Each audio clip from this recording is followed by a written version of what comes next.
Hello everyone welcome back to my YouTube channel history रो 3 number विशिष्ट प्रश्नटी को आलोचना करिबा। प्रश्नटी होची हरप्पा सभ्यतार बृहत शस्यगार। यार सठिक उत्तरटी है हरप्पार अट्टालिका मध्य बृहत शस्यगार थिला अन्यतम।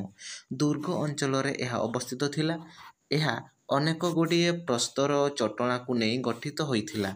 प्रत्येक चट्टाणर दैर्घ्य थिला 16 मीटर एवं प्रस्थ थिला 6 मीटर।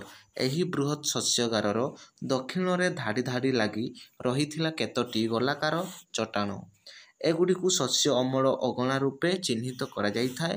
प्राकृतिक विपर्ययरू रक्षा पाइबा पई एही शस्यगार जे व्यवहृत हेउथिला एथिरे संदेहर अवकाश नाही। हरप्पा सभ्यतार अधिवासी माने उभय स्थल एवं जलपथरे वाणिज्य कारोबार करुथिले। स्थल पथरे शगड़ परिवहन माध्यम साजिथिबा बेले नौका साहाय्य नौपथरे वाणिज्य कारोबार हेउथिला। लोथाल ठारे एक पोताश्रय भग्नावशेष आविष्कृत होइअछि। सेठारू विभिन्न मोहर एवं ओजन पाई उद्दिष्ट छोट बड़ पत्थर खंडमान मिलिअछि।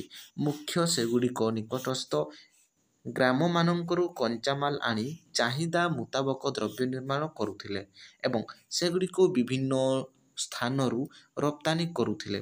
भारत एवं भारत बाहरर देशगुड़िक सहित वाणिज्य कारोबार चालुथिला। यह सभ्यता को समृद्ध करिथिला।